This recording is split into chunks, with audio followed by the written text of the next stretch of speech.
Hezbollah के नए chief Naeem Qasim ने इजरायली पीएम नेतन्याहू को जान से मारने की धमकी दी है।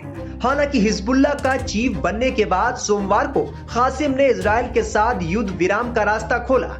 कासिम ने कहा कि दुश्मन को पता होना चाहिए कि हम पर बमबारी से वो हमें पीछे हटने के लिए मजबूर नहीं कर सकता। हिजबुल्लाह मजबूत है और नेतन्याहू के कमरे तक ड्रोन पहुंचाने में सक्षम है। कासिम ने कहा, नेतन्याहू इस बार बच गए, लेकिन शायद उनका समय अभी तक नहीं आया है। शायद कोई इजरायली ही उन्हें उनके भाषण के दौरान मार डाले।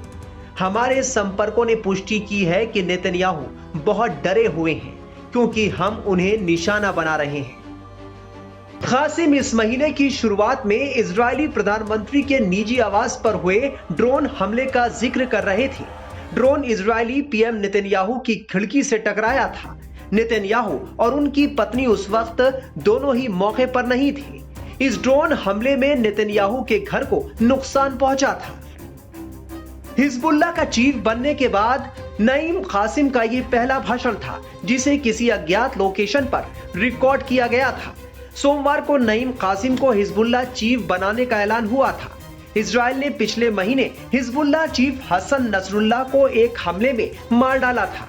नसरुल्लाह के बाद उनके कथित उत्तराधिकारी हाशिम सफीउद्दीन को भी मार डाला गया था। अपनी आक्रामक धमकियों के बावजूद नईम कासिम ने यह भी कहा कि हिजबुल्लाह अपनी शर्तों पर इजरायल के साथ युद्ध विराम पर सहमत होगा।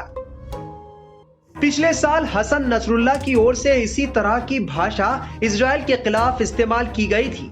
नसरुल्लाह ने भी युद्ध विराम की बात कही थी, लेकिन अपनी शर्तों के आधार पर। इजरायल की ओर से शर्तों को हिजबुल्लाह ने अस्वीकार्य बताया था। हालांकि नईम कासिम ने लेबनान के युद्ध विराम को गाजा की जंग खत्म होने से नहीं जोड़ा है।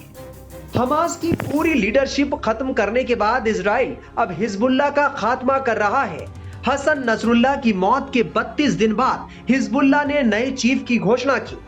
डिप्टी लीडर नईम कासिम को संगठन की जिम्मेदारी सौंपी गई। ताजपोशी के बाद ही नईम कासिम ने नेतन्याहू को ललकारते हुए कहा कि हमने नेतन्याहू के घर पर हमला किया था। इस हमले में वो बच गए, लेकिन ज्यादा दिन नहीं बचेंगे। उधर इजरायल ने नईम कासिम को भी मारने की धमकी दे डाली है। इजरायल के रक्षा मंत्री योव गैलेंट ने कहा है कि नईम कासिम लंबे वक्त तक जिंदा नहीं रहेगा। यानी गाजा हो या लेबनान, इजरायल के दुश्मनों की जैसी ही नई कुर्सी पर ताजपोशी होती है, इजरायल के बम, ड्रोन और मिसाइल उसका काल बन जाती हैं।